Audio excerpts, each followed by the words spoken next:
Welcome back. It is hard to learn when you're not into it. But if it's something you're really interested in, learning is easy. Why is that? Most of the neurons in your cortex carry information about what is happening around you and what you're doing.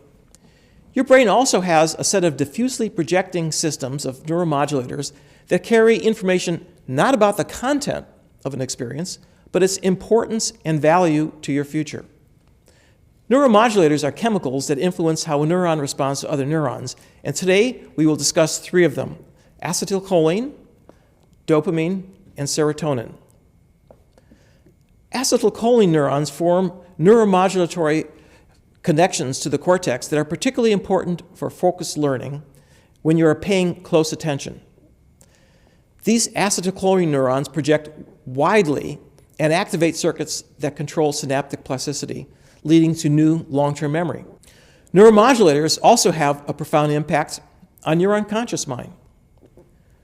One of the great brain discoveries in my lifetime has been that our motivation is controlled by a particular chemical substance called dopamine, which is found in a small set of neurons in our brainstem, shown here in orange. These dopamine neurons are part of a large brain system that controls reward learning, and in particular in the basal ganglia, which is located in the green region above the dopamine neurons and below the cortex at the top of the brain. Dopamine is released from these neurons when we receive an unexpected reward. Dopamine signals project widely and have a very powerful effect on learning. And this is something that also affects decision-making and even the value of sensory inputs. Dopamine is in the business of predicting future rewards and not just the immediate reward. This can motivate you to do something that may not be rewarding right now, but will lead to a much better reward in the future. Addictive drugs artificially increase dopamine activity and fool your brain into thinking that something wonderful has just happened. In fact, just the opposite has just happened. This leads to craving and dependence, which can hijack your free will and can motivate actions that are harmful to you.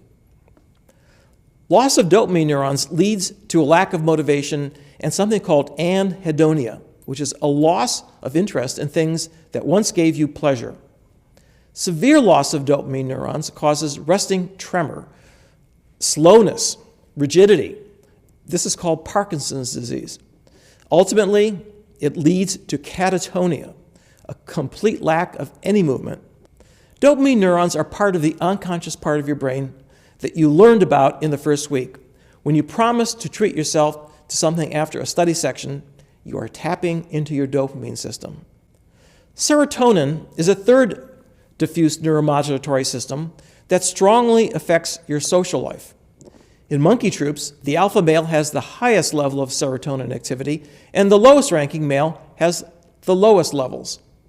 Prozac, which is prescribed for clinical depression, raises the level of serotonin activity.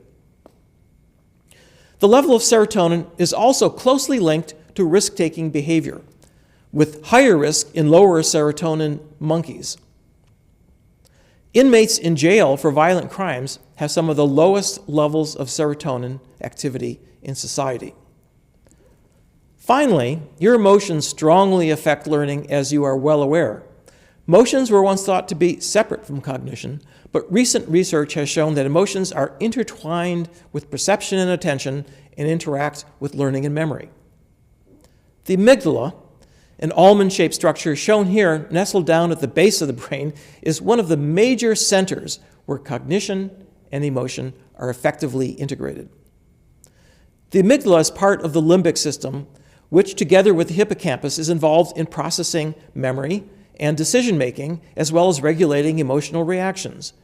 You will want to keep your amygdala happy to be an effective learner.